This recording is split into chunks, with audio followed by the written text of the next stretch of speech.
Back YoYo trend kitchen.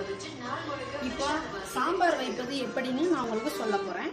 புதுசாக சாம்பார் வைக்கிறவங்க இதை பார்த்து நீங்கள் கற்றுக்கிறனா வாங்க இப்போ வீடியோக்குள்ளே போகலாம். இப்போ சாம்பார் வைக்க என்னென்ன தேவைன்னு பார்த்துக்கலாம். முதல்ல அதுக்கு தேவையான பொருள் வந்து ஃபஸ்ட்டு கொஞ்சோண்டு வெந்தயம் எடுத்துக்கலாம்.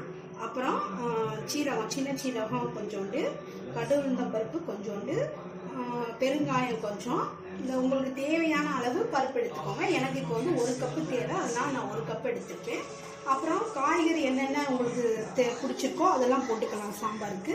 நான் வந்து இன்றைக்கி வந்து முருங்கைக்காய், கத்திரிக்காய், கேரட், அப்புறம் வந்து 1 தக்காளி, 1 பச்சை மிளகாய். எங்கள் வீட்டில் காரம் அதிகமாக சாப்பிட மாட்டாங்க, அதனால 1 பச்சை மிளகாய் வச்சுருக்கேன். அப்புறம் வந்து 1 பெரிய வெங்காயம், கொத்தமல்லி, கருவேப்பிலை இது வச்சுருக்கேன். 1 நெல்லிக்காய் அளவு வந்து புளி வச்சுக்கலாம். கடைசியில் நம்ம சாம்பாருக்கு கரைச்சி ஊற்றினா ரொம்ப டேஸ்ட்டாக இருக்கும். அதுக்காண்டி 1 நெல்லிக்காய் அளவு புளி வச்சுருக்கேன். அதுக்கடுத்து நம்ம சாம்பார் பொடி, மிளகாய் பொடி. இப்போ வந்து இதுக்கு அடுத்து வந்து மிளகாப்பொடி கொஞ்சம் எடுத்து வச்சுக்கணும். உங்களுக்கு தேவையான அளவு மிளகாப்பொடி வச்சுக்கலாம். சாம்பார் பொடி நான் 2 டீஸ்பூன் வச்சுருக்கேன். உங்களுக்கு தேவையான அளவு நீங்கள் காரம் எவ்வளோ சாப்பிடுவீங்களோ அதுக்கு தகுந்தாப்புல யூஸ் பண்ணிக்கலாம். நான் வந்து இப்போ 1/4 டீஸ்பூன் மஞ்சள் தூள் வச்சுருக்கேன். இது தாங்க தேவையான பொருள் சாம்பார் வைக்கிறதுக்கு. ரொம்ப ஈஸிங்க சாம்பார் வைக்கிறது. யார் வேணாலும் ஃபஸ்ட்டு புதுசாக சமைக்கிறவங்க முதல்ல சாம்பார் கற்றுக்கணும்னு நினைப்பாங்க. அது வந்து ரொம்ப ஈஸியாக செஞ்சுக்கலாம். இது இப்போ வாங்க நம்ம எப்படி சாம்பார் வைக்கிறதுன்னு பார்க்கலாம். இப்போ நான் ஏற்கனவே பருப்பு எடுத்து நான் கழுவி 10 நிமிஷம் முன்னாடியே ஊற வச்சுருக்கேன். இப்போ இதோட காயெல்லாம் இப்போ நான் சேர்க்க போகிறேன்.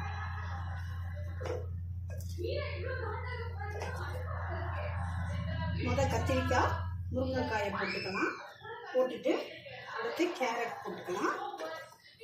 அடுத்து பச்சை மிளகாய், தக்காளி எல்லாத்தையும் போட்டு இது கூட இந்த மசாலா மிளகாப்பொடி, மஞ்சள் தூள், சாம்பார் பொடி இது எல்லாத்தையும் கலந்து விட்டுட்டு உப்பு போட்டுக்கலாம்.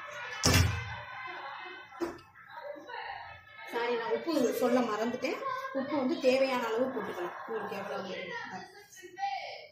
போட்டுட்டு இதில் வந்து தண்ணி ஊற்றி எவ்வளோ தேவையோ தங்கத்தில் தண்ணி ஊற்றி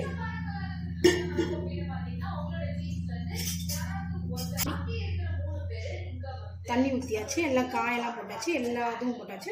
இப்போ வந்து இதை வந்து நம்ம கலக்கி விட்டுக்கலாம். நல்லா கலக்கி விட்டுட்டு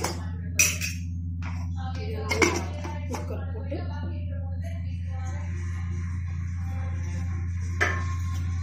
விசில் போட்டு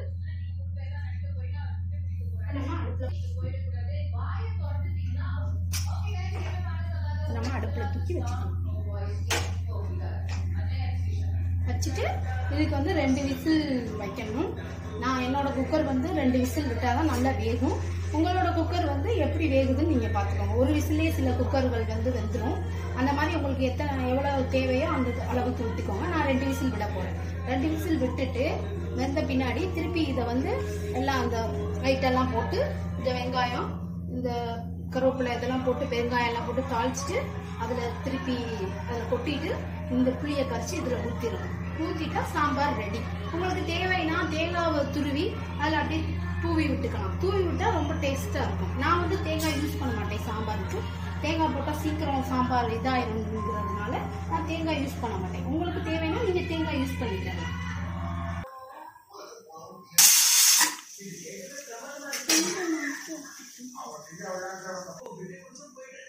இப்போ 2 விசில் குக்கர் வந்து 2 விசில் வந்துருச்சு. இப்போ நம்ம அடுப்பை ஆஃப் பண்ணிடலாம்.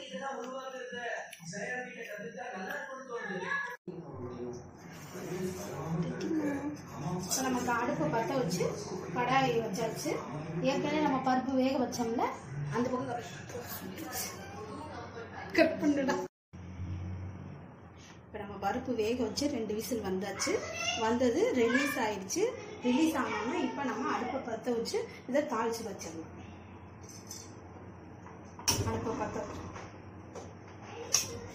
பற்ற வச்சு கடாய் வச்சாச்சு.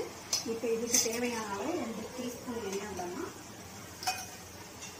கூடவே விட்டுக்கலாம். நல்லா வதங்குறதுக்கு 2-3 டீஸ்பூன் விட்டுட்டு இப்போ இதுக்கு தேவையான ஐட்டம்லாம் முதல் வந்து எண்ணெய் காயணும். எண்ணெய் காஞ்சிடுச்சு. காஞ்சோன்னா முதல்ல அந்த வெந்தயத்தை போட்டோம்னா வெந்தயம் போட்டோம்னா கொஞ்சம் பொரிஞ்சோன்னா இதுக்கு சீரகம் சின்ன சீரகம் போட்டுக்கலாம். சின்ன சீரகம் போட்டுட்டு அதுவும் நல்லா வெடிச்சிருச்சு.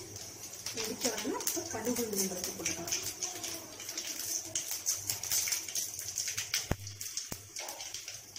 கடுகு உளுந்தம்பருப்பு போட்டுட்டு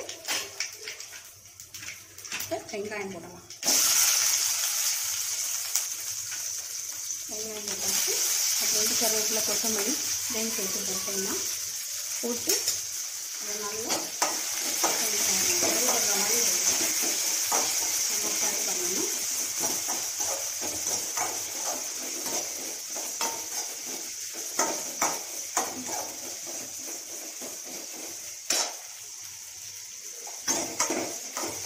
வெங்காயம் நல்லா கொஞ்சம் பொன்னிறமாக வர்ற வரைக்கும் வதக்கணும்.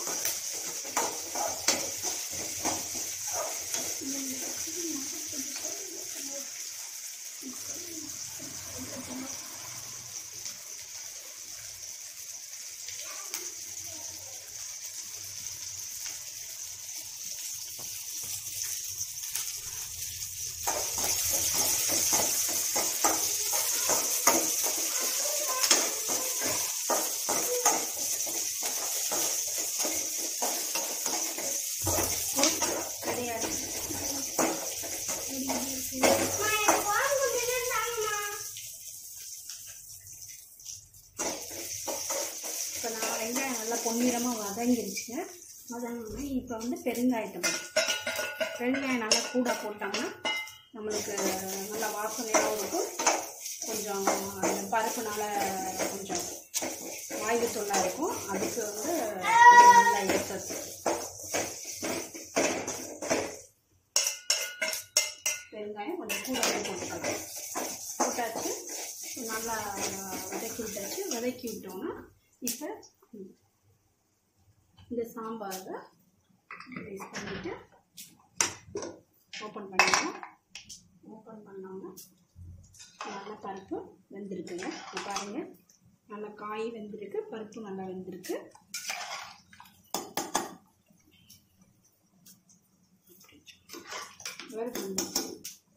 இப்போ இந்த இதை எடுத்து நம்ம அதில் தாளிச்சதை கொட்டிடலாம்.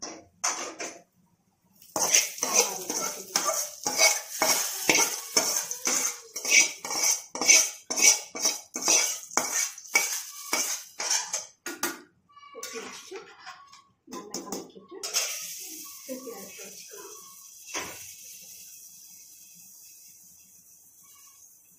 தாளிச்சதுலேயே கொஞ்சம் தண்ணி ஊற்றிக்கலாம். இப்போ இந்த தண்ணி ஊற்றியாச்சு. தண்ணி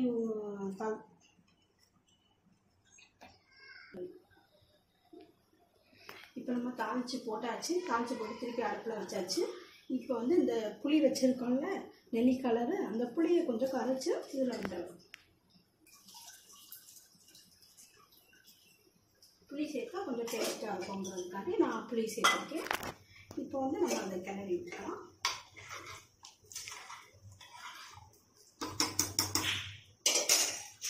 இப்போ சாம்பார் கொதிச்சோன்னே நம்ம சாம்பாரை இறக்கிடலாங்க. இறக்கணுன்னா இந்த கொத்தமல்லி எடுத்து நல்லா கொஞ்சம் தூவி விட்டுட்டோம்னா நல்லா சாம்பார் நல்லா டேஸ்ட்டாக ருசியாக வந்துடுங்க. அவ்வளோதாங்க. சாம்பார் வைக்கிறது ரொம்ப ஈஸிங்க. இப்போ சாம்பார் கொதிக்கட்டும். இப்போ நல்லா சாம்பார் கொதிச்சிருச்சுங்க. கொதிச்சோன்னா இப்போ இறக்கிடலாம் நம்ம சாம்பாரை. இறக்கியாச்சு. இறக்கணுன்னா இப்போ இந்த கொத்தமல்லியை கொஞ்சம் தூவி போட்டுக்கலாம். கொஞ்சம் நல்லா எடுத்து மேலே தூவி போட்டுட்டு அவ்வளோதாங்க, சாம்பார் ரெடி ஆயிடுச்சு. நீங்கள் கொஞ்சம் டேஸ்ட்டு கொதிக்கும் போதே கொஞ்சம் நீங்கள் டேஸ்ட்டு பார்த்துக்கலாம். டேஸ்ட்டு பார்த்தீங்கன்னா அதில் உப்பு இருக்கா எல்லாம் கரெக்டாக இருக்கான்னு நீங்கள் செக் பண்ணிக்கலாம். செக் பண்ணிவிட்டு அப்படி பத்தலைன்னா நீங்கள் கொதிக்கும் போதே நீங்கள் போட்டு இது பண்ணிக்கலாம். அவ்வளோதாங்க.